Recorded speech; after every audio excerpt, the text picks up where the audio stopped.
Good evening, and welcome to another in our Navigating Life series from the St. Andrew Church of Christ.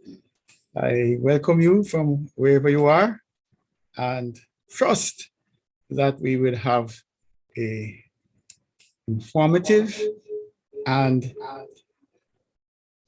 well, pleasant time together. All right, I think I see some new handles. So maybe I will just take a quick minute and ask you, if you're joining us for the first time tonight, to just give us a quick shout from where you are. If we just want to take like 2 minutes, so if you can just go quickly to say, hey, I am Trevor. I am actually seated in Kingston, Jamaica. Mic up, go.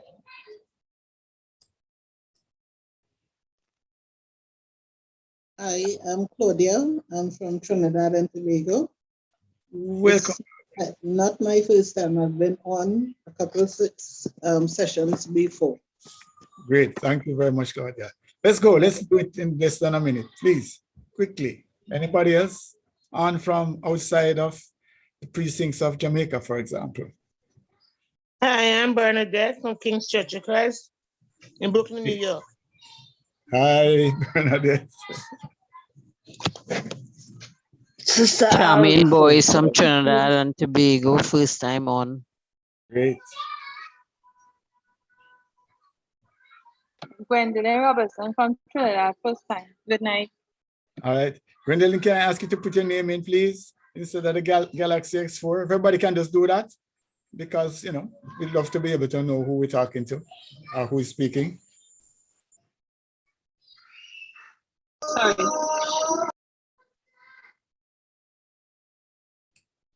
All right. Anybody else? We're going to move forward. Sister Parker from the Brooklyn Church of Christ in USA, Brooklyn, New York. Not Great. my first time, but I haven't been on for a while. Thanks for having me. Okay, great to have you. All right. And I see a Charmin from Trinidad. Okay. All right. So we're going to move forward.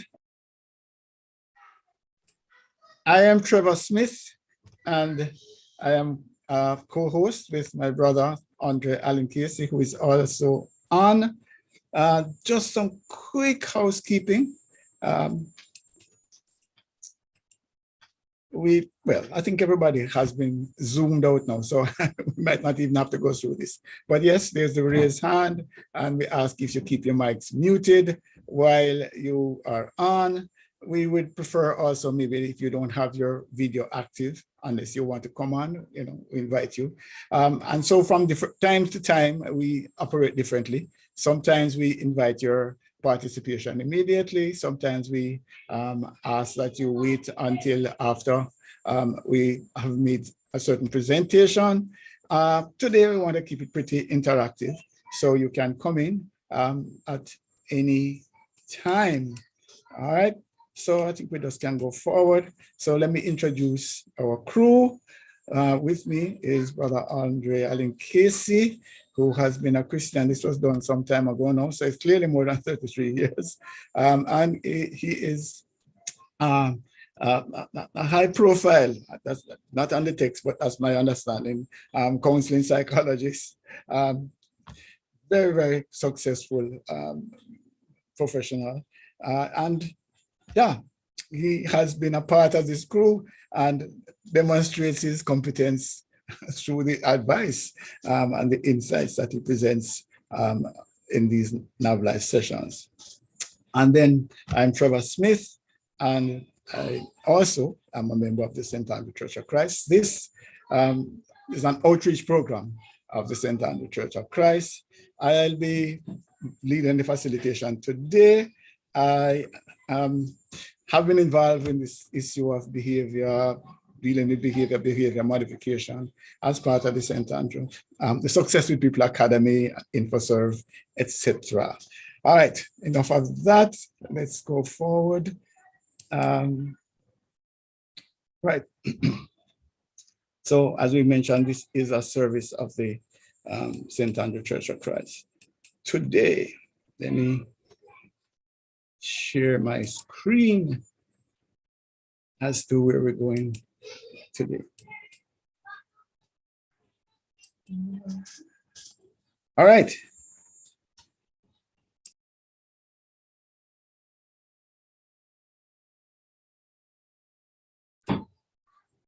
So today, we want to look at faulty thinking.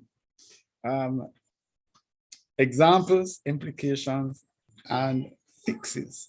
And actually, it is linked to this whole question of resilience.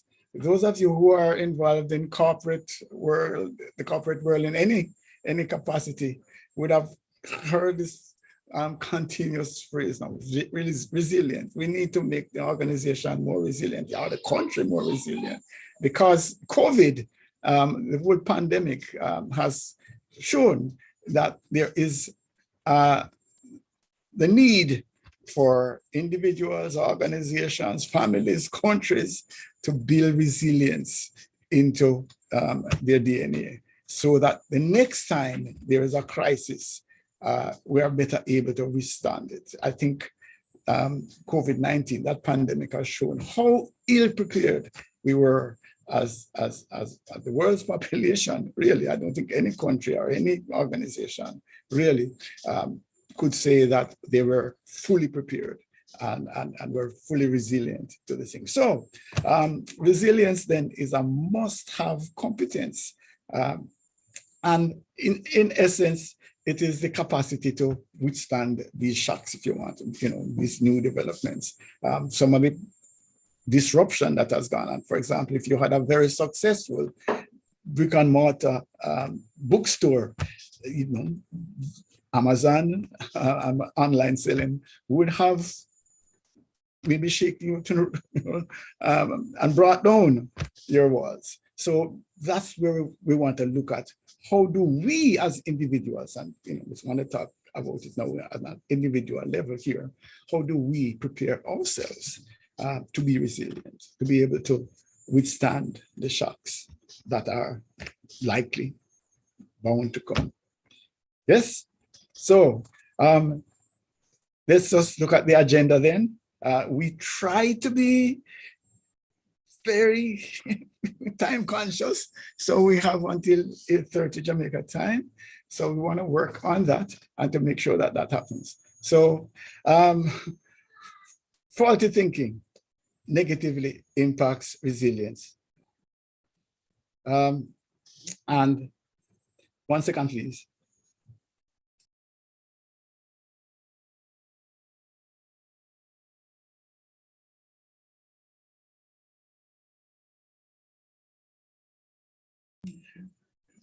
Sorry, had a little technical difficulty there.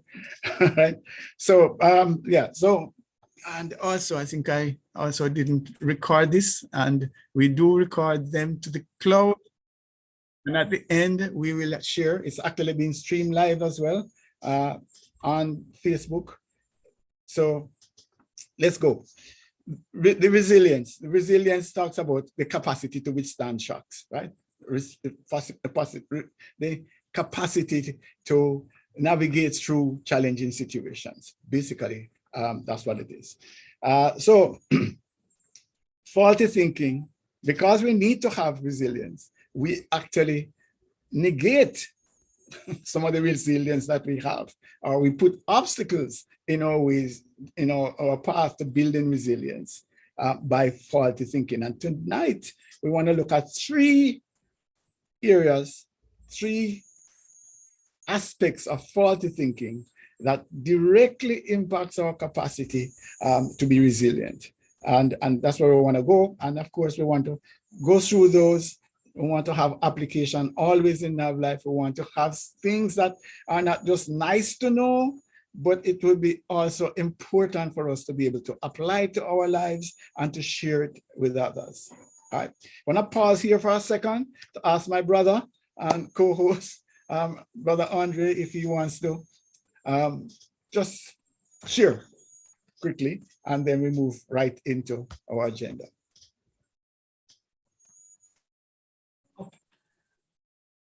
Good evening, one and all. I must admit that there's one word that kind of comes to my head when I hear about resilience, and that word is self-efficacy. Coming up next. All righty.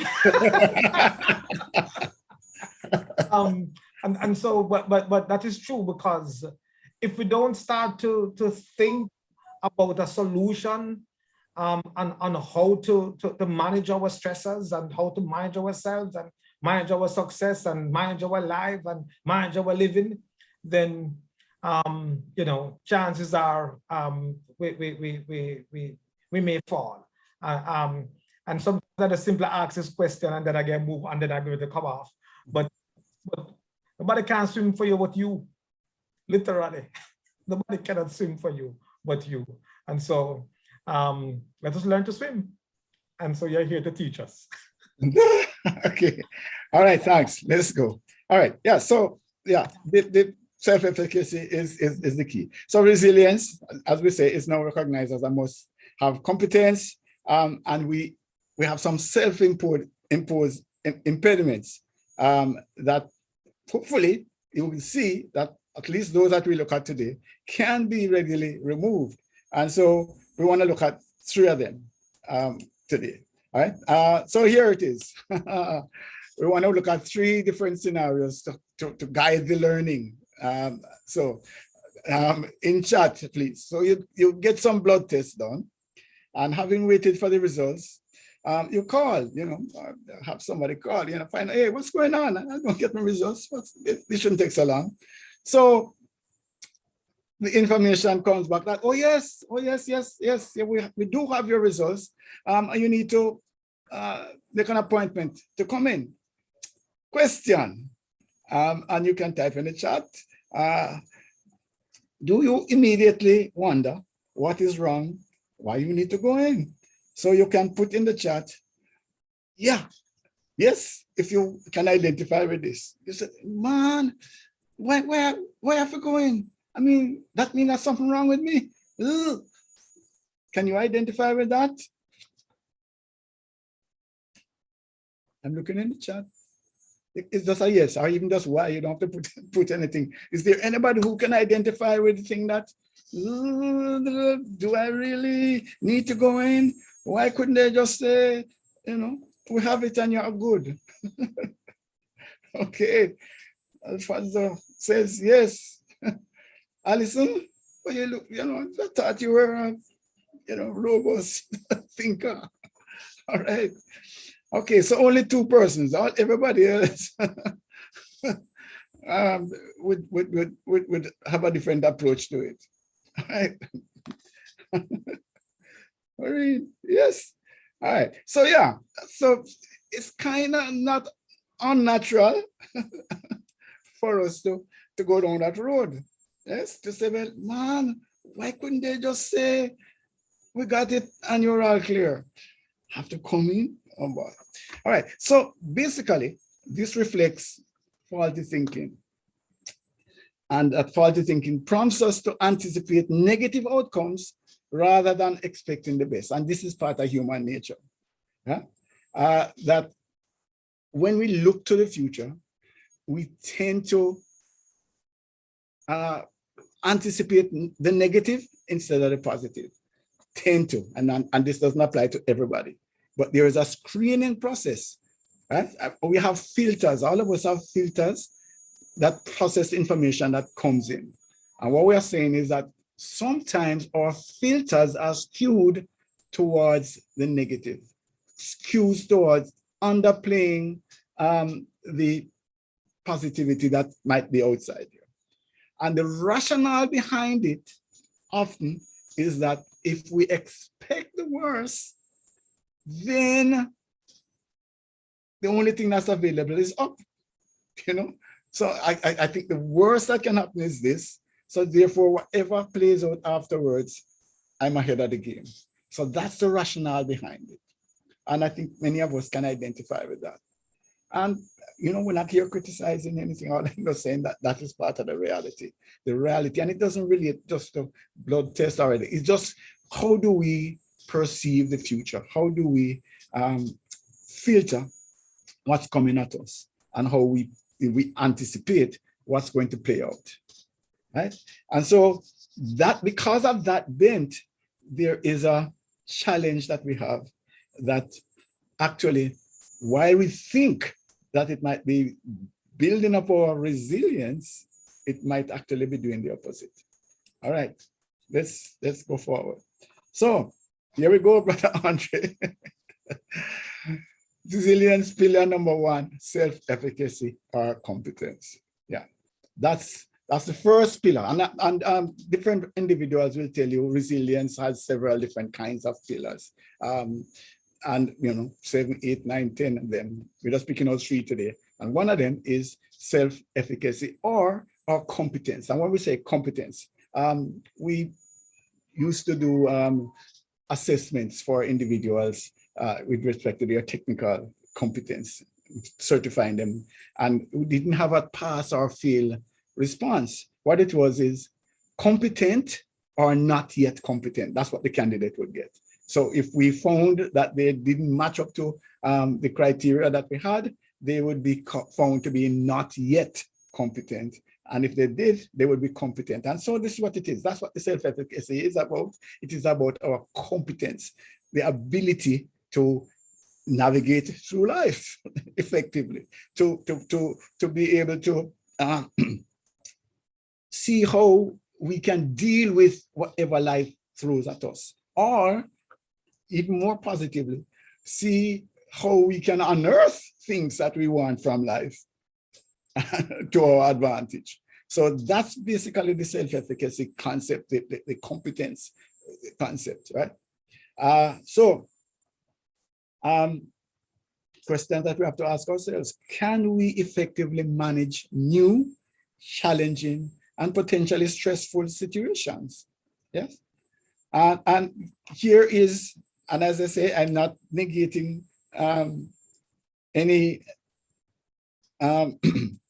anybody's approach to the thing. I just want to put it out there that you might feel more comfortable thinking the worst, so that everything that happens afterwards is to your advantage.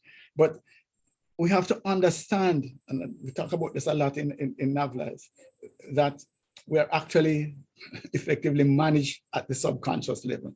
So whereas you might have all of these willpower and all of those things, basically underneath is what drives us. That's where habits come from. That's where all the prompts, we talk about a teleprompter, that's coming from inside, that suggests that you say this and suggests that you do that. All of that is coming from the subconscious level. And what we're saying then is that if you set up filters that are biased, skewed towards the negative, then that's going to consume you. That's going to create a you that is heavily skewed towards negative outcomes, not healthy. That's not what you want to have as a default position if you want to be resilient, if you want to be competent, right? If you want to have self-efficacy as your go-to. But here's the other side now. Some of us might say, oh, I'm not going to go, because if something had been wrong with me, this is the blood test I'm going back to, then they would have called me. There's no, competent doctor that could ever get, a report that has some problem in it and wouldn't call me immediately. So, yeah, I just called because I just remember that it is there, but I'm not going anywhere. I'm all right. Ooh, okay. So am I saying that this is a great, positive, confident, full of faith person? Is there something wrong with that? Again, I'm not knocking it. I'm not saying anything is wrong with it. All I'm saying, though, is that if you have this level of comfort, make sure that it is based on solid data. Make sure that you have evidence. Otherwise, you're going to be running the risk of being complacent on the basis of false information. a false sense of security. So basically, you expect that your home is secure because you have a padlock like this. Not wise. Okay. So what is the critical thinking response? What is it that we would advocate? That the approach, the critical thinking approach to this is how we want to build resilience through this pillar, the self-efficacy pillar, the competence pillar, is to recognize that you have no sure way of knowing the results other than going to the doctor. If you stay away, living in a dream world, it's not going to change the situation. If you worry and fret about it, it's not going to change the facts.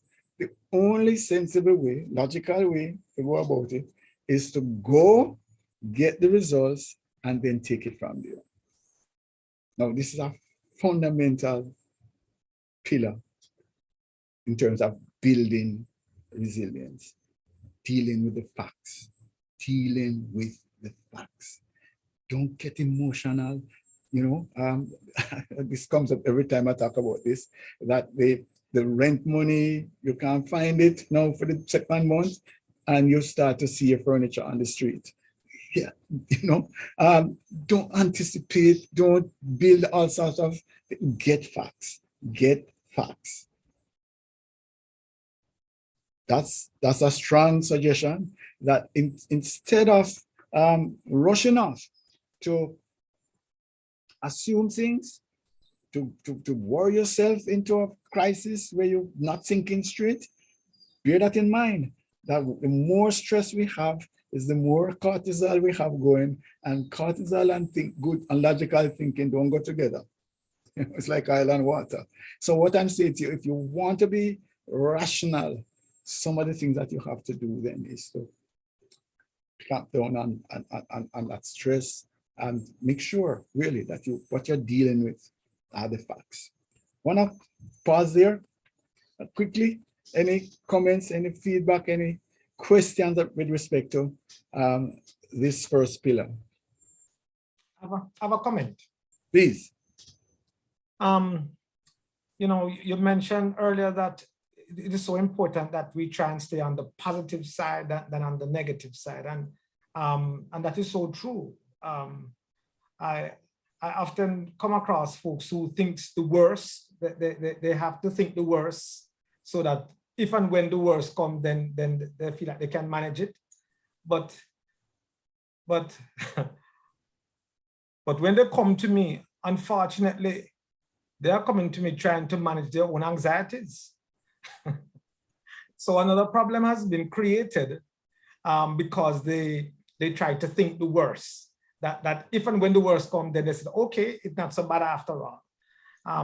Also, I've found that a lot of folks do not like to manage or do not even know how to manage disappointments. And so this is one way of, so if it doesn't work out the way they want it to, then at least they say it's not so bad, but they don't feel so disappointed. So I suspect, and I'm going to say, I suspect that these are the two contributing reasons as to why they may choose to think the worst so that they can manage the disappointment. Thank you, Brother Andre. I want to go there because let me tell you, there is actually value in looking at a factual situation, an actual situation, no, not an imaginary one, and to say, okay, what is the worst that can happen? But it is not now that you have a filter that consistently filters things that, you know, in a negative way. That's a different ball game, because when you come to that reality now, we're to saying, okay, all that can happen is that, well, I'm evicted. Okay, if that happens, here are my strategies, bam, bam, bam. So you really are then actively putting, when I ask you to mute your mic. Okay, got it. All right, yeah, so that's useful, that different ball game, you know, when we talk about now seeing what are the issues that can take place and then dealing with them, as against now having a default where everything. Once anything comes up, it's going to be, oh, all right, you know, but I apply for the job, but I know I'm not going to get it, you know. With the thought, maybe, hopefully, that, okay, you get it, oh, I'm so shocked. All right, but that's a losing practice. That's not a healthy thing for your mind. Because as I said to you, at the non-conscious, at the subconscious level, that's what drives us. That's what determines who we are. All right. So that's one pillar. Anybody else wants to comment on that? This one is very, very common, you know, and it actually speaks to our capacity to cope, because if we are strong in terms of our competence, our self-efficacy, then we tend to have a mindset that this too will pass, or I'm going to get through this. So whatever it is, we, you know, and when I get to that in the next pillar, there is a mindset that somehow I'm going to cope. And part of reinforcement for self-efficacy is looking at your track record as well, you know, to see that, yes, I have coped. A word, I need to stick in a word for parents. Competence, self-efficacy, the capacity to navigate through life is something that you start to inculcate in children from their little bit. Give them the opportunity to choose the clothes that they wear, you know, maybe to suggest what they want to eat. Just give them the opportunity to make some decisions for themselves. Maybe you want to set them up even at a young age with some timetables so that they can know that they're supposed to do this. They know that they have to get up at a certain time. That, you know, so you don't have to say, you remember that you have to, you don't have to be driving them for everything. That's something that you can help them to do very early so that they can get through things. And also, when you have issues, don't hide it from them all the time. They should know that parents can have problems, and that life is not always just beautiful, but you have issues and you can deal with it. So involve them in some of the decisions, some of what it is that you have problems that will come up, and show that problems can be solved. What a shock when you protect them from everything and they start to go through their own problems. They have no clue and they're lost. And so I'm just suggesting that, yes, it's little children, and yeah, this is big people business. Yeah. But the more you engage them, the more they get to understand what life can throw at them and hear it from a responsible source, the better it is. When I have a comment on that, don't want to move the discussion totally around that, but please, this is important because that's what we want. You want to get out of generational problems. You want to make sure that we create a population that's able to think rationally and make sensible decisions. Any comments on this? Or questions? You can mic up or you can do a quick chat.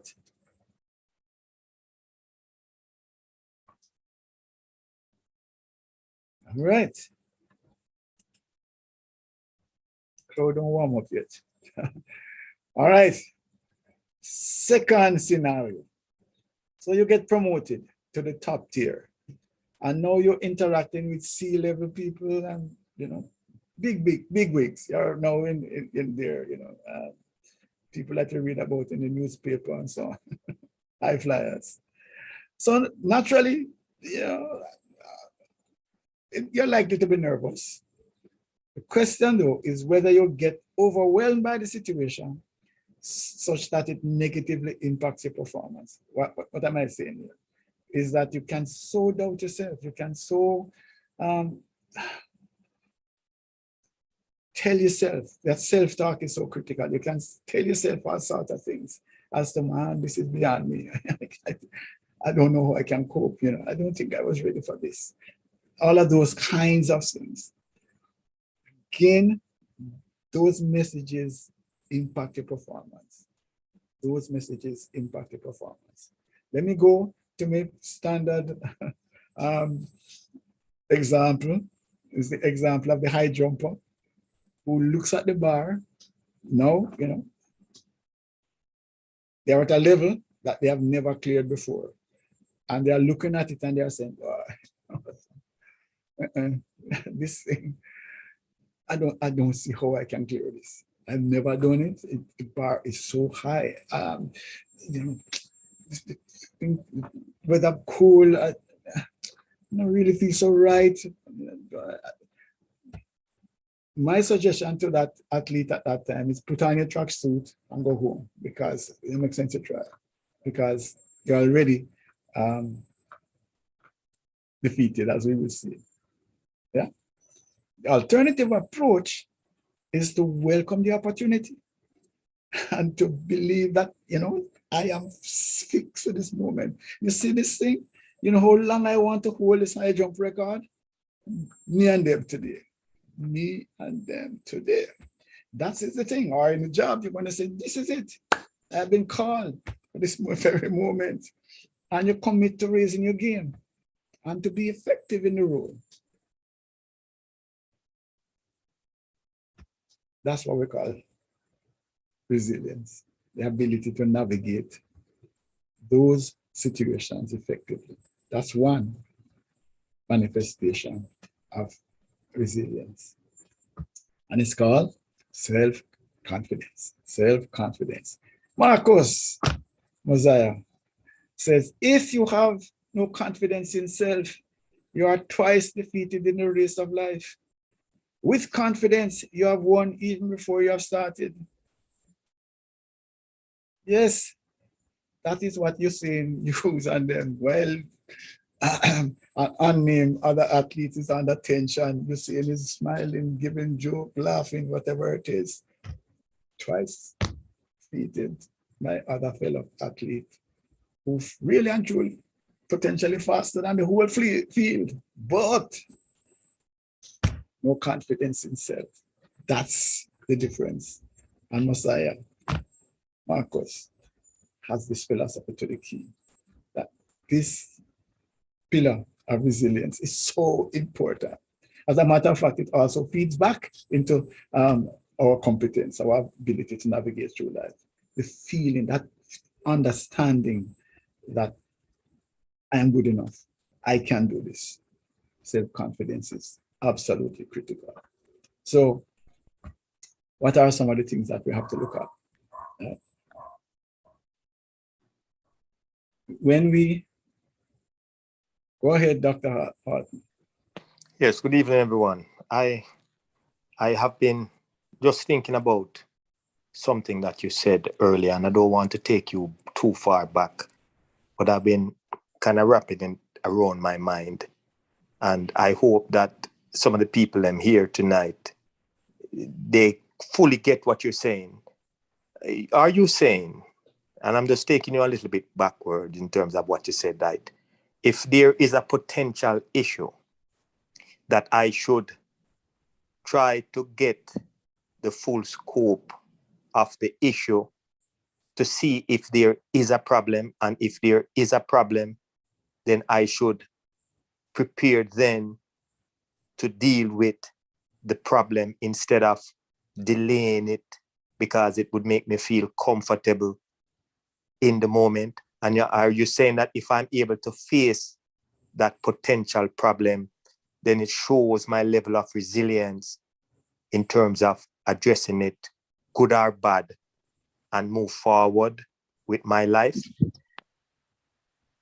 All right, in the interest of time, yes. I don't know, it don't make sense I explain it to you, because you have done it wonderfully. So all I can say is yes. That's the heart of it. Seriously though, but we talk about root cause, so we're doing some work with critical thinking now. And the issue that we have is that people are either unwilling or unable, or they're not trained logically to go to the root cause and to face the root cause. Because as you're thinking there now, if I sit down at home and say, oh no, the doctor would have called me if there was a problem, that doesn't stop my cancer from spreading or whatever it is that it could be. It doesn't, you know, I might feel more comfortable because, you know, I'm telling myself the story. It's like men and prostituting. They don't want to go and do the thing because suppose they find out that they have this thing. But suppose you have it.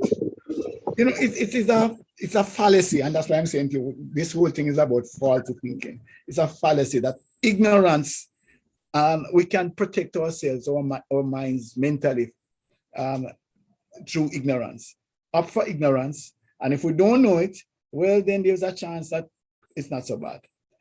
That's what we're saying. And so I'm glad that you brought us back, because that is, to me, one of the major pillars of being able to manage, to navigate through life effectively. The ability to go, find out what the facts are, and to deal with it. Stop anticipating, you know, in ignorance. Go find out what it is. The rent run out, okay, fine. Can I negotiate something? You know, don't just sit down and wait and say, boy, I wonder if the landlord, get up, go talk to the landlord, find out what the situation is, try to work out something. Proactive. That's what it is. That's what resilience is about. It's about trying to make something work out of challenging situations. And the only way you can do that is to be evidence-based. You need to have the facts, because otherwise you're just making assumptions. So thanks for going back there. All right, so the second, well, part of that now is tied up in this other pillar of resilience, which is self-confidence.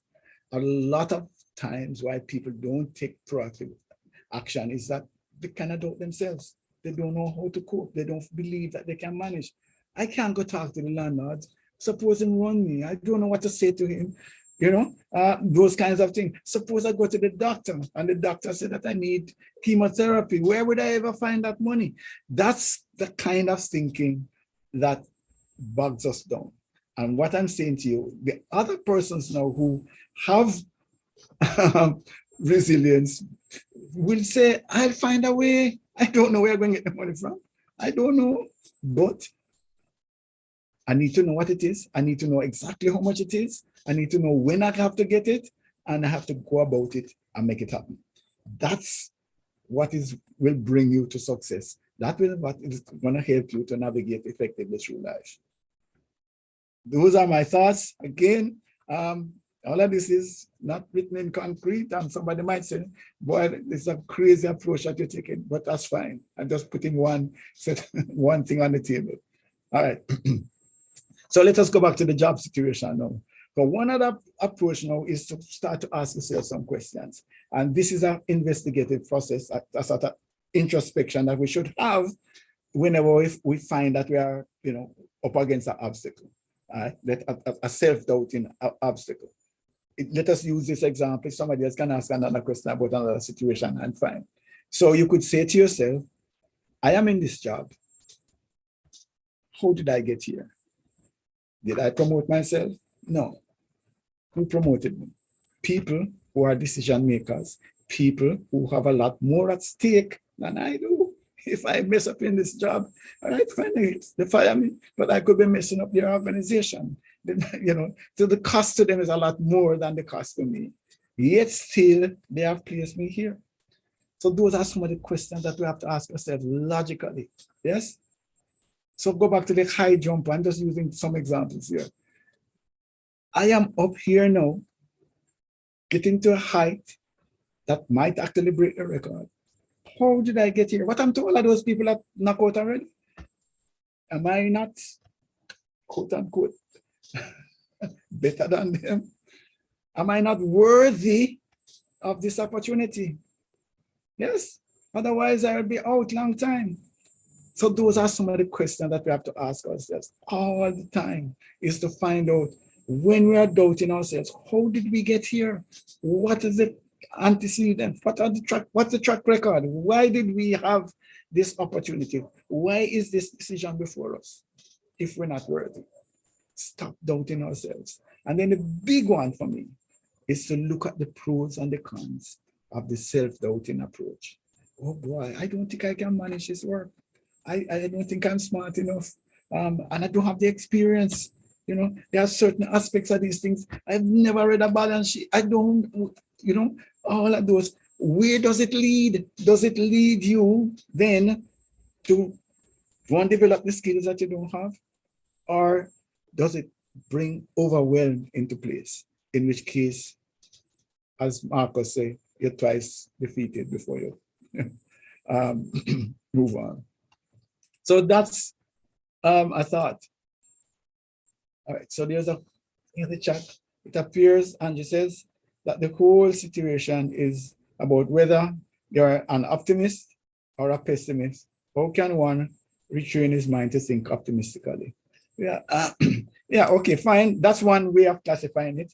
But sometimes, especially since you asked the question as to how can you train yourself to be more optimistic, etc. And to me, I want to go deeper than just saying I'm an optimist or a pessimist. I just want to look at it. What are the practical steps that we can do to make it sound then that I'm optimistic? Nothing that I'm suggesting here makes me any more optimistic, you know. I am saying go to the doctor, find out if you're well or not. And if you're not well, what you need to do. I'm not optimistic. I'm just finding out what to do and taking action based on what the information is. In the job, I'm just saying to myself, I'm not optimistic. I just know that these people put me in this job. They must know something about me that maybe I don't know, and I'm just going to get it done. And if anything that I don't know how to do, I'm going to ask them how to do it or find somebody who knows. That's, you want to call it optimistic, fine. I'm just being practical. And to say there is a way to go forward that is practical. It makes sense. It has, I don't know. Okay. True. Right? That filter is where if you shift it to stop thinking everything is going to be bad, that's maybe something that you can do. But I want to move beyond that and to look seriously at what it is that we can do on a practical basis to make better decisions, to be more resilient. And I think the more resilient we become, I suppose, the more we kind of anticipate that things will go well for us in life, which is maybe what you would call being optimistic. Andre. Yes, you know, while you were, I was writing down something a while ago that came to my head, and and again just say it. I really think on a whole, we need to give ourselves the best chance to live and survive. You know, and we have to give ourselves the best chance to have a particular way of living and survival. You know, because sometimes unfortunately we don't give ourselves that chance. And even when opportunities come our way, you know, we talk ourselves out of it and then wonder why it would seem like we're like going around in circles and why this happening to me and why. I'm just saying, hey, you know, just give yourself the best chance now. And if you don't try it, you sometimes you have to try to know how far you are now. Suppose you really have the skill sets, but never realize it, you know. Nothing beat a try but a failure to try. So I'm just saying, hey, just try, you know, give yourself the best chance to live and survive, man. And if something happens and this come your way and what have you, rather than talk yourself out of it, I am saying talk yourself into giving yourself an opportunity. And if you fail, you say, okay then, all right, I realize I can't run like Usain Bolt. All right then. But at least you give yourself to try. That's all I'm saying. Great, thank you. So Angie, not skipping over the question as to how to retrain our minds to be more optimistic. I would just suggest a couple of things. One of them is to be more evidence-based. Start to look at the facts. And looking at the facts also includes looking at your track record. And you know, if you look at your track record and there's a series of failures, don't let that worry you. What it is that you now know how not to do certain things, and you can learn from them. So that's to me, that's basically what it is. It's to narrow down, get into facts, get into evidence, and to work from there. Right? So hope that answers that question, but we will have time. So this is getting into deep waters here. So the third scenario is that, like many of us, or some people, maybe I should say, during the COVID lockdown, they gained a little bit of weight, yes? And so as we hopefully exiting the pandemic, we find a situation that there's a crop of fruit that's coming into season. And sometimes fruit and weight loss not don't go together, yes. And so, as if to test our resilience, this particular crop is coming in unprecedented abundance. You just have an overflow. You can't go without seeing these fruits. So that comes at a time as well when, of course, you're coming out all of the pent-up frustration from COVID, and you're tired of restriction and limitations, and you're straining at the leash. So the question to us this evening is, do you exert superhuman discipline? And you say, no, I'll just have one today, and maybe in a couple of days I'll have another. Or do you go in heavily and say, something, tired of the restraint, tired of it, I'm going in. And then, of course, when this is over, I will go on a weight loss regime and take off back the weight. But I cannot insult the season. The season has come in such bounty. I need to be respectful of the season and dive in. In the chat or mic up, who goes for number 3? Because they're really very disciplined, and who can at least understand the stance of someone who might succumb to number 4. I shouldn't say succumb, who might step up to number 4. Anybody can identify with either 3 or 4? Please, quick.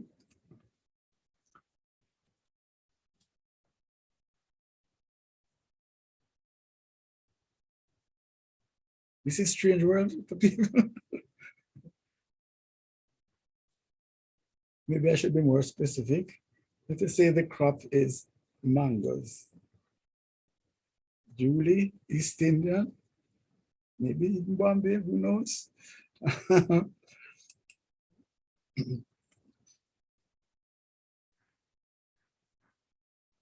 Abriana, I want an answer. I don't want. I know it's a good question. I wouldn't put it otherwise. So where are you?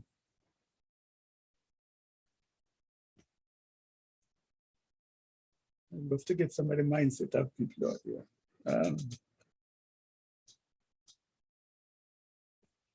Let me tell you where I am. All right. So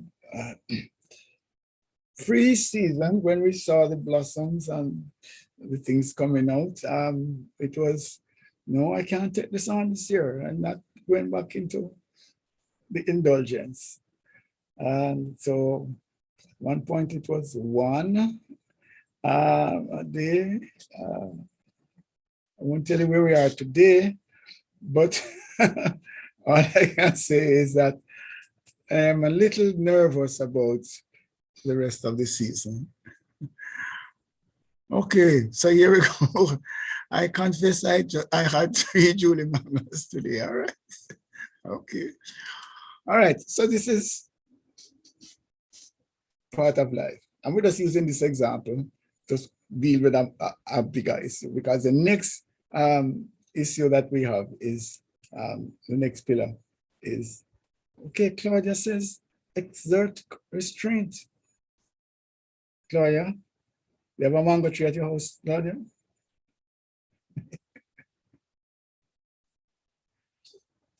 Serious question. You have a mango tree at home? Yes or no? interested in finding out. So people who don't have a mango tree at home can answer this question. All right, so the third pillar of resilience is self-control. Self-control. This image here, by the way, is a test that they suggest that you use with your 3, 4, 5-year-old, that kind of age.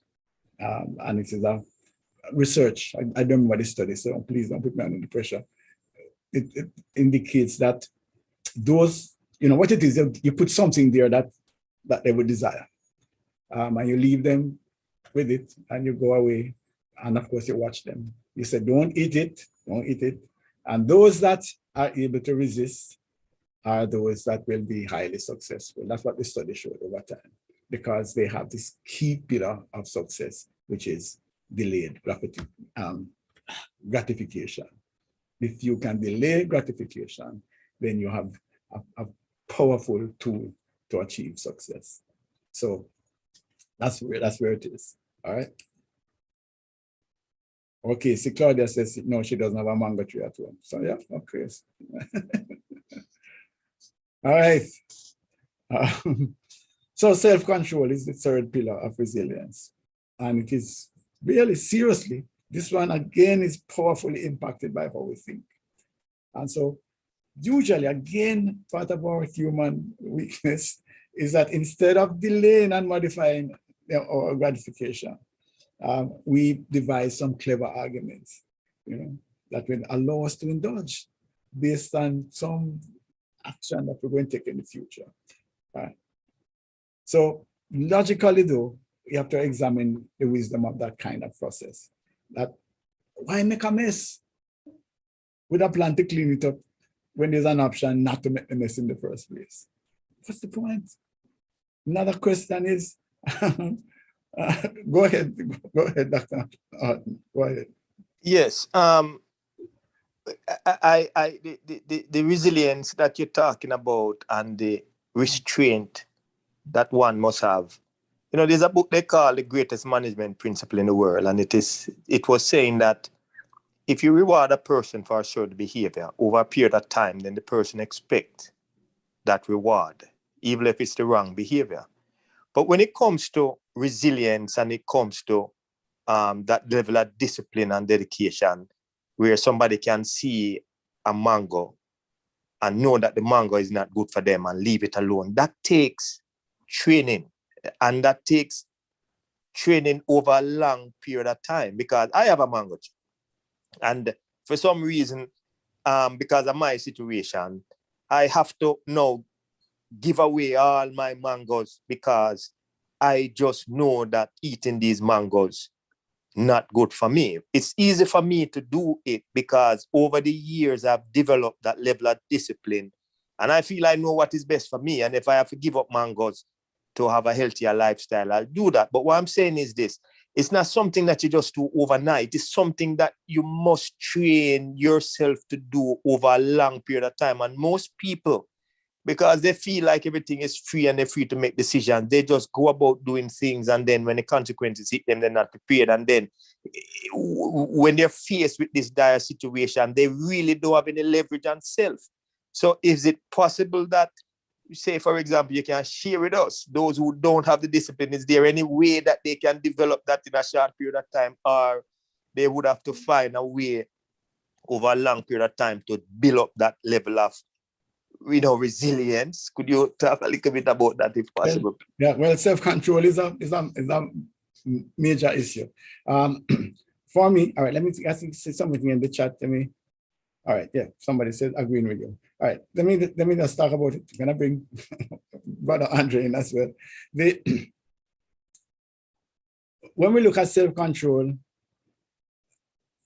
it is a very broad thing, and it can be very simple issues, very controlling very little things, as against looking at a whole big set of things to say, okay, fine, I'm fully disciplined in things. So for me, and again, that's why I go back to the children, there are some things that we need to start to inculcate from very early in life, so that we understand that our brains, our minds are ours, and we tell it what to do, not it tell us what to do. It doesn't manage us, we manage it. So, so there are little things that we start from early so that we know that we can deny ourselves. And this is why this guy, the little child that doesn't do that, has a head start in that they at least understand that there's a way that they can say no. And we can say no, and we can say yes to certain things. We can decide that, okay, we're going to exercise, and all the powers inside are going to tell you, no, you're not going to go, but there is something that you can override. Having said that, I want to agree with you by going back to what the neuroscience is suggesting about the challenge of modifying behavior. So the idea is, I don't know, my good example really is a DVD where the data, everything that you have done in life is stored there, and how the DVD does is that the laser thing puts the information into it. So when you put it in the player, it can only play what is there. So if you want to change the thing, you have to get a rewrite one and clarify, pull it out, put new data. So you can see how hard it is in that basically habits run us, not the self-talk, not the I'm going to do this, all of that kind of willpower talk. It's good, but you have to actually get into your subconscious. So you have to do things consistently over time. So yes, it can take time, but there are things that you can work on right away. Yes, you can think of the consequences. And what it is that pain overcomes pleasure. So if you make it clear in your mind that, you know, your six-pack is going to go if you eat 10 mangoes a day, you can work out the pain of losing your six-pack against the pleasure of eating 10 mangoes. And hopefully that kind of trade-off will help you to make better decisions. I'm just using that as an example, but there are some painful consequences that can be frightening, like smoking, for example. You know, you can just look at it to say, well, okay, fine, let me smoke the pack a day, and you know, you go to the doctor, and the doctor puts up, you know, something on the X-ray that shows black lungs. Maybe you never ever want to see another cigarette. So those are ways that you can actually accelerate the process. But yes, it takes discipline, and that's why it needs to start early. All right, Brother Andre, help me. I get myself in problem. But let me go back to the same self-talk. I have found, you know, in my practice that when we try to remind folks of the opportunity to bring about a different result, you know, and one of the things we ask them, how badly do you want it? How important is this to you? What are the sacrifices are you prepared to take to ensure that you achieve this thing? Or is it that you're just going through the motions? So yes, we do understand some of the sciences that revolves around change management and how difficult it is for that to happen. Notwithstanding, your self-talk is designed to do one of two things. Well, actually, to do one thing, to empower you, not to give you latitude. So let me say that again. Your self-talk is designed to what? To empower you, not to give you latitude. Unfortunately, we have been nurtured in giving ourselves latitude. So we might say things like, it is easier said than done. That's latitude, which then means to say, or it might take time. And all those statements, actually, they are true statements. They're factual statements, but it doesn't give you, it doesn't empower you to do something about it now.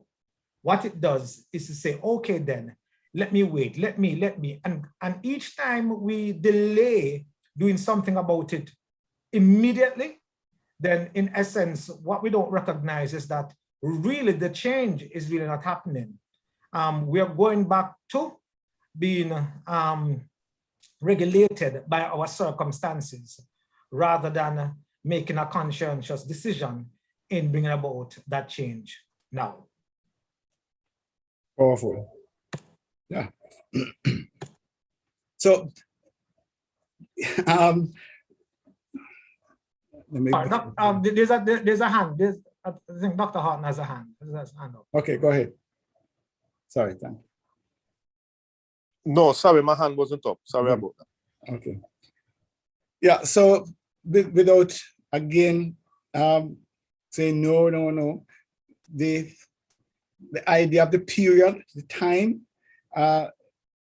is something that I think we need to put into context and to look at what it is. I like to look at things, maybe we can look at specific instances. So rather than suddenly thinking that, okay, I'm going to be fully disciplined and I'm, great at self-control, maybe we just look at one issue at a time, and to address this issue.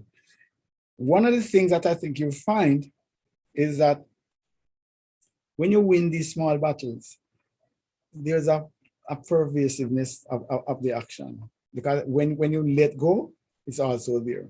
So if I relinquish my control in one area, suddenly I find that maybe I'm not going to read the scripture today, I'm not going to do what I was supposed to do. And it's just, I don't know what it is, but I think you find that once you start to let go in particular areas, it runs outside of those borders. And similarly then, if you bring the controls in, if you decide that you're going to do this, you're going to work on this and do this, the victory that comes from that somehow spills over into other areas. And so that I'm just suggesting that rather than have a philosophy that says, okay, fine, this is a long haul, but I don't know when I will ever get there, work and track it, monitor it, keep a journal. Journals help a lot. To see when is the last time I did this thing. Not that you want to go back to it, but at least, you would have that kind of joy inside, that capacity building mindset that says, okay, fine, I did it. And if I can conquer this, why can't I conquer other areas? So that's a mindset. One last word on this, that concept that we're talking about here is there's the philosophy that talks about the trajectory.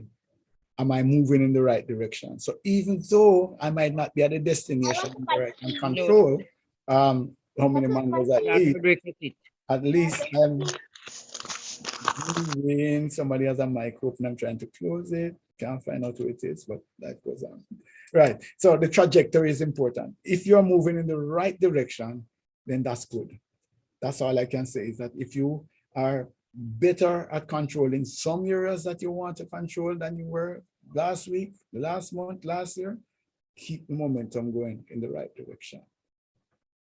All right, so that is your other pillar. All right, so I'm just going to do a summary and I'm going to open up the thing now for application, questions, comments, etc.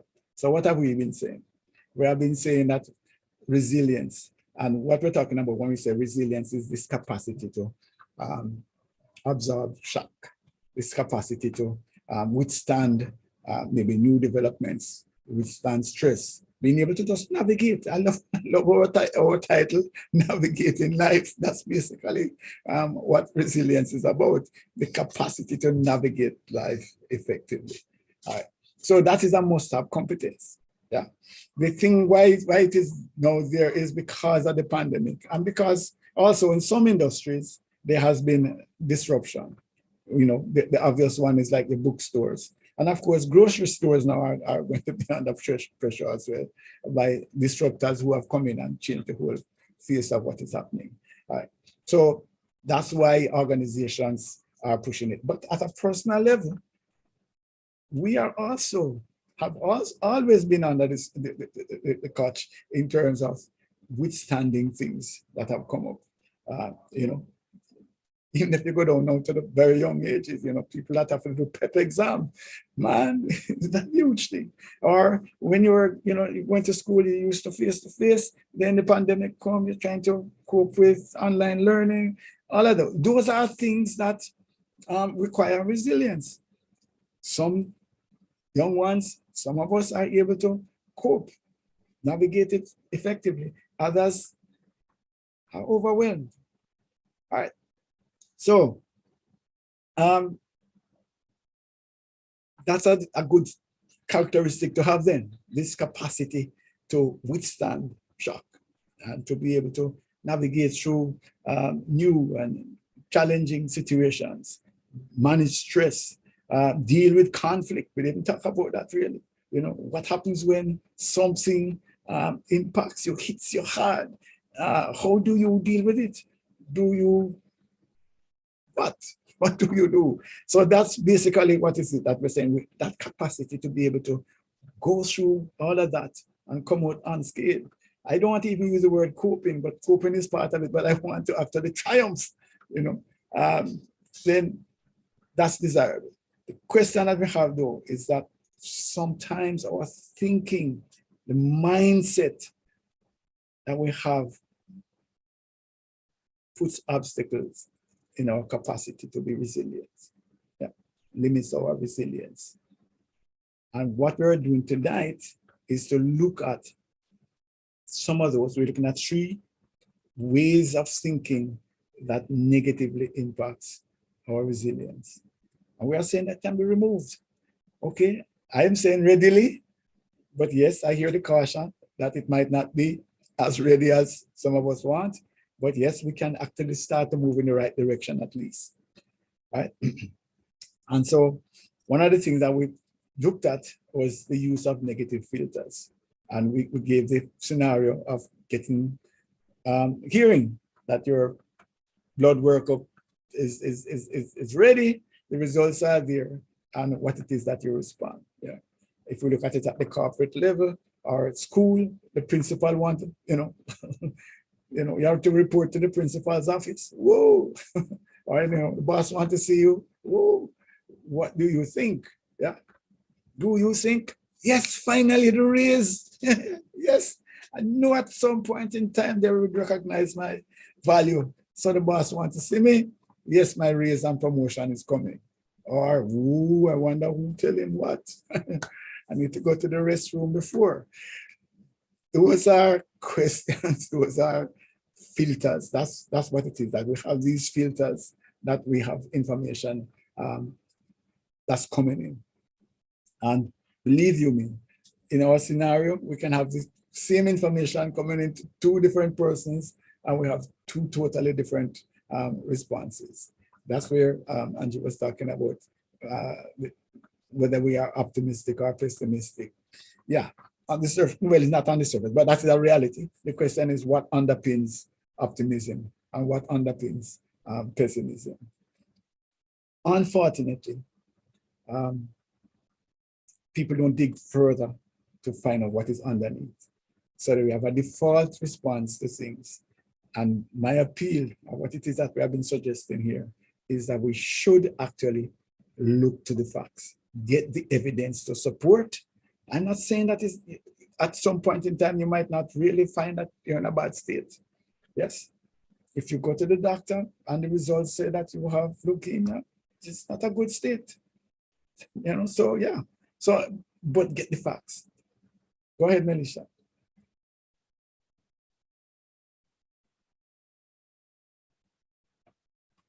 Melissa? Oh, I'm sorry. It was an accident. I was moving my phone. Sorry. You're using your phone? Okay, sorry. Sorry, my hand touched the screen when I was moving, and my hand and thing was selected. I wasn't paying attention. Sorry. You're good. All right, so that if you're going through stress and depression, it's hard to be resilient because not everyone will understand your situation first. All right, let me read this a second time so that I am on the same page. If you're going through stress and depression, it is hard to be resilient because not everyone will understand your situation.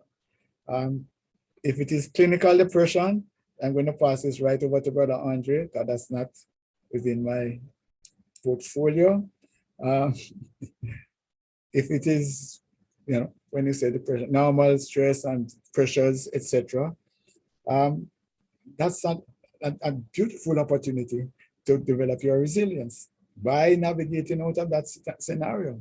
It doesn't matter what others think. You need to be able to look at what it is, what is the way out, and start to move in that direction. As I said, trajectory is important. If you start to move in the right direction, then you're building resilience. But let me go, because you might be looking at something deeper than just normal pressure. So, Brother Andre, as your ball game that. On either side of the spectrum, actually.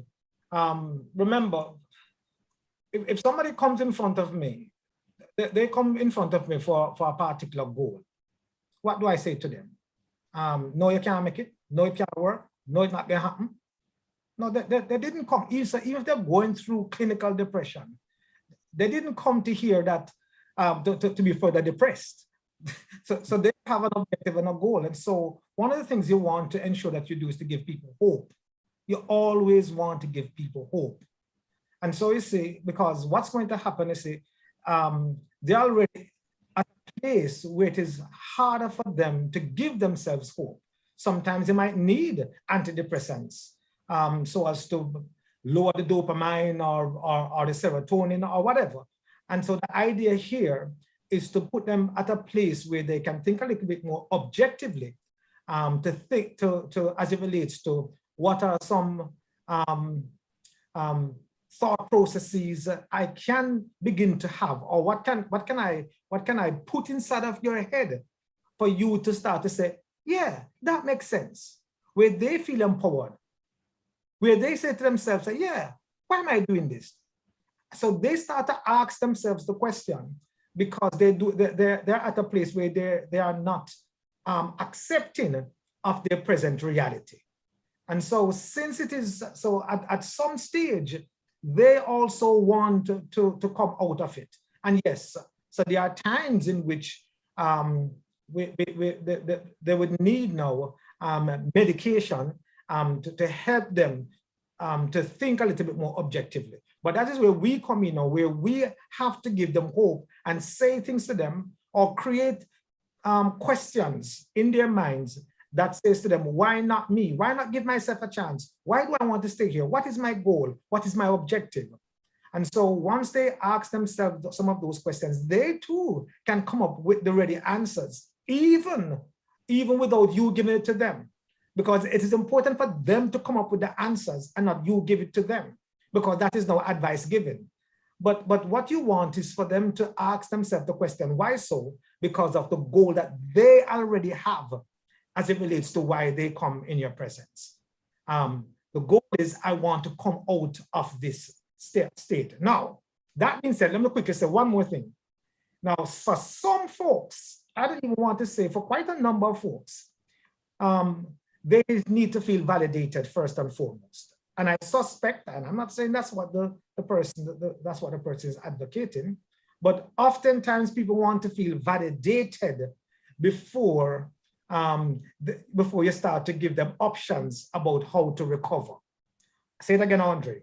Oftentimes people want to feel validated before you start to give them options as it relates to on how to recover.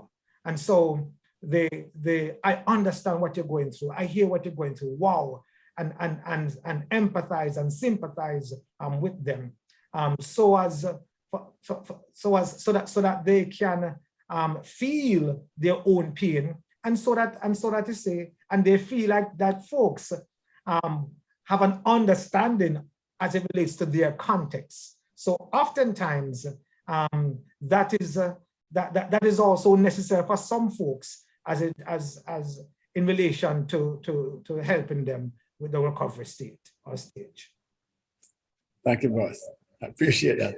All right. So again, now without A quick question, please. Mr. Casey, is there any way you can explain to your audience? Because what I found in my life is that, like, when I'm nervous, I find I couldn't see the chemicals or the hormones or whatever is activated that may cause me to lose some of my resilience, because it affects my ability to think. And since you talk about those who are in depression that may need some medication, could you talk about even a normal person who may get used to thinking a certain way that may create some chemical imbalance that may cause them to look at things the wrong way because of how they feel? And if they are faced with such situation, what could they do that could help them to assess the thing in a logical way so they can go through the process of good decision making? Listen to this program. I'm serious. I'm sorry. I'm not even being trying to be trite. But seriously, all of what, to your question, everything that we're trying to expound here, everything that we're saying that, so a matter of fact, I totally agree with you that we are so, and let me start from right here and answering your question. It's amazing that we are so nurtured, and that's why Brother Smith mentioned that, hey, even as parents, what are we? Are we starting to create that self-efficacy in our children and that resilience in our children, to help them to recognize that, listen, I can do this, I can overcome this? Or is it that they're going to be on training wheels all for the rest of their life because you are afraid that it's tricycle, it's not bicycle, because you're afraid that they might fall? And I'm saying sometimes you have to take out the training wheels and make them ride and make them drop. Okay, make them get up and them cry, you brush them up and say, go and go try again. And I'm saying this, but for those folks sometimes who as soon as they drop, they put on back the training wheels. Then really, are you helping them though to become resilient? Yeah, and so you say, the truth be told, sometimes people have to go through rough periods, and when they go through these rough periods, you must ask them, you must say to them, say, what do you suggest you can do? One of the things with our culture, unfortunately, we love to give advice. We love to tell people what to do. And so I'm kind of suggesting here that help people to discover for themselves not only their own resilience, but how they can recover from their pain. Help them to discover how they can recover from their pain. So you ask them questions. You say, so what do you think? And not only that, you say, all right, and if not this, what then? If not this, what then? Okay. Sometimes we have to remind people that they can walk, say you can walk. Yeah, man, you can walk, Yes, man, you can walk. And so sometimes we can even use positive reinforcement. But also what we can also do is to remind folks of the areas in which they have conquered.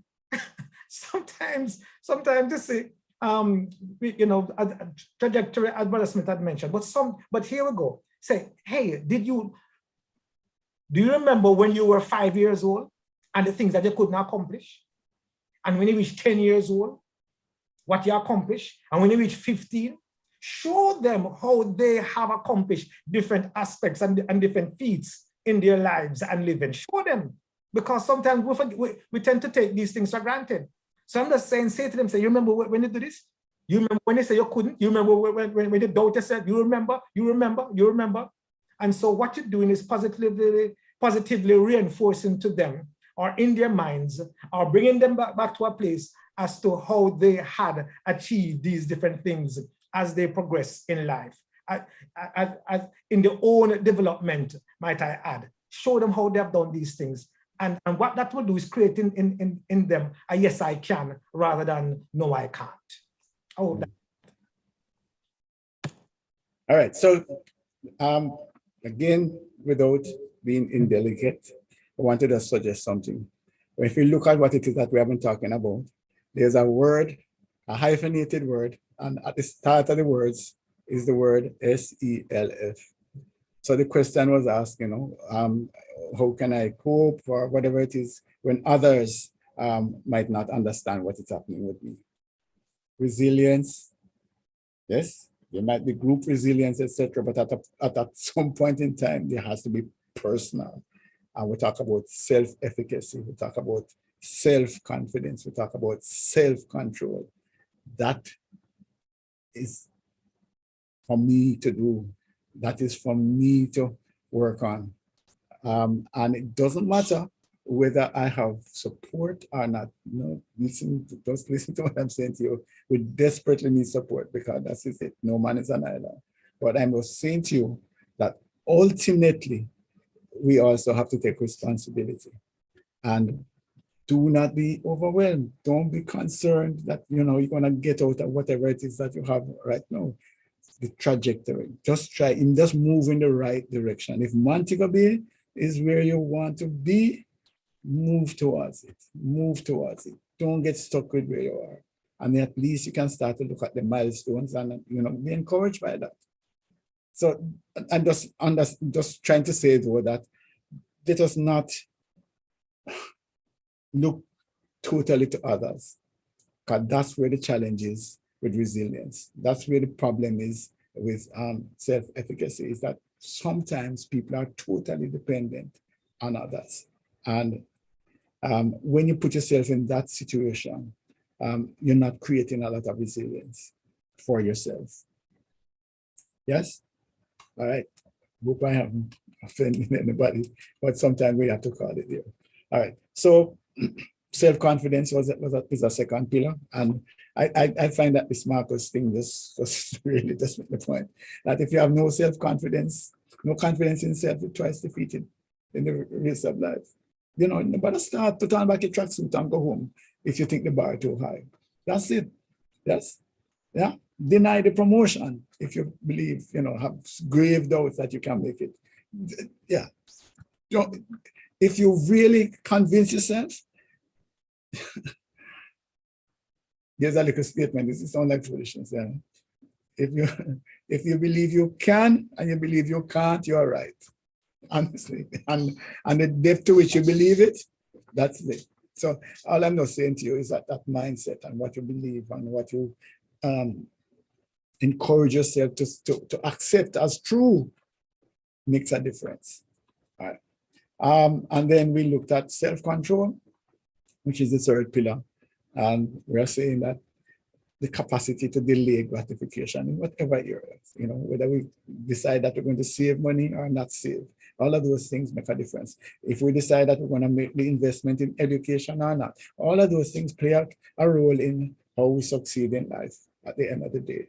So for example, let's use the same thing as of education, that if we invest in time and if we go and diversify our skill sets, develop new competencies, etc., then that is instantly building more resilience, because it means that as industry changes, as the economy changes, you are able to fit in. The other person who sits down and I'm knocking at somebody who says, well, okay, fine, I can't bother spend any more money or any more time on education. And we sit down with, our few CXCs and whatever. I'm going to just back myself with my experience, work experience, because I am very good at this particular skill. I've been working at it for 20 years. Yeah, might be, somebody comes up with a software solution that makes that expertise obsolete. What happens then? That's part of what we're talking about when we're talking about resilience. It's a broad situation, and in every instance, these pillars are important. So we can decide what it is that you want to do. I'm going to keep a little quiet now and ask, respond to any questions that you have or any comments that you want to make. If you have some value from this, you can share. Any takeaways from the discourse that we have had? Question, comments, suggestion?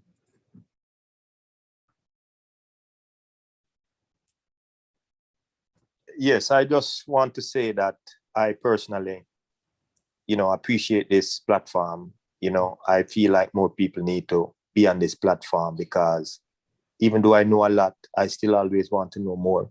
And it seems like it's the people who want to make a difference in their own lives. Usually take advantage of the platform like this, especially we don't have to come out of pocket and pay any money. But I just want to say that before I say anything, and I support the platform because I like the content that you guys share. But the summary that I think I get from this, because it is what you're saying in terms of making sure that the child is prepared.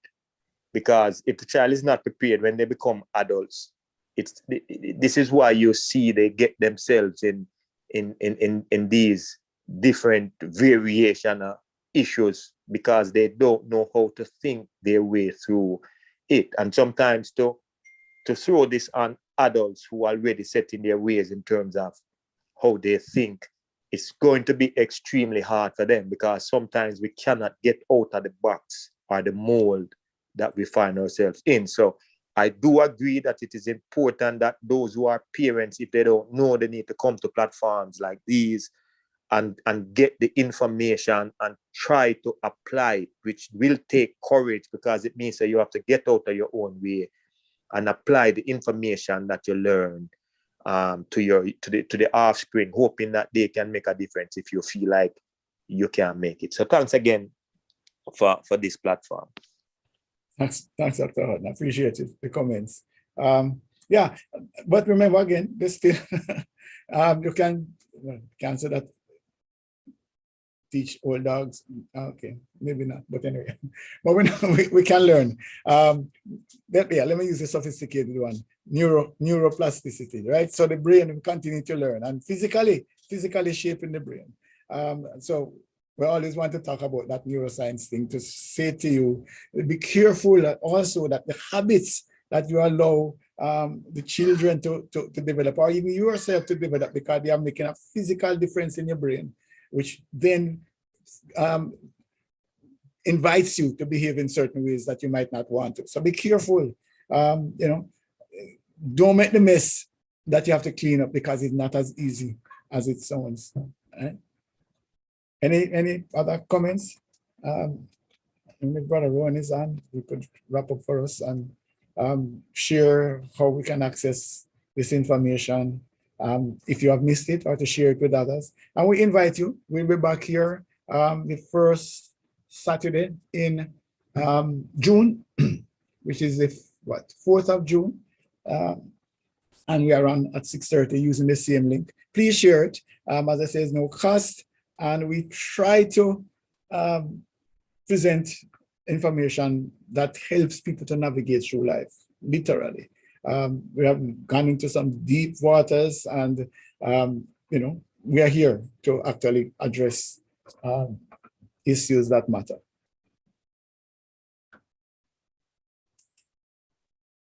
Brother Smith? Yes, go ahead, man. Yeah. I don't know if you'll be able to, I sent you something. I don't know if you'll be able to put it on the platform, but I'll be talking. It's put it in the chat. Enhancement workshop. You can put it in the chat. Right. Let me put in the meeting place and the passcode. Let me go ahead and put that information. The chat, yeah. Because that will help. Thanks. Okay, thanks. All right. Okay, thanks, Suzette. Theon says, wonderful session. Thank you. You're welcome. And thanks for the participation. Life is challenging, and it's going to be increasingly challenging. We have to look at our whole mindset. How we think is increasingly important. And I just throwing that in to remind you that we are now bombarded by persuasive information like never before. I mean, I can just get up now and just put a post that impacts 1 million lives. Well, I don't have that kind of followership, but I'm just saying to you that is what, and that information is coming in on us all the time. So it's this capacity to think critically, to really look at information and to see whether there's value in it, and to test for accuracy and all of those kind of things. That's a skill that I believe is going to be required as we navigate through life. Major challenges are ahead of us. All right. Thank you, Sister Elise. Appreciate it. All right, Brother Ron, you're on. If not, we have to. Yes, I'm on. You can share a screen and let them know what is. I sent you the intro in your WhatsApp.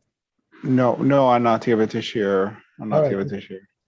All right, let me just. I just put it up. Sure. Let's see if I can do that.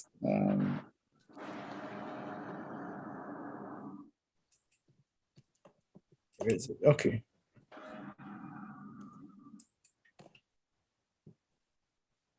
Oops. Coming up.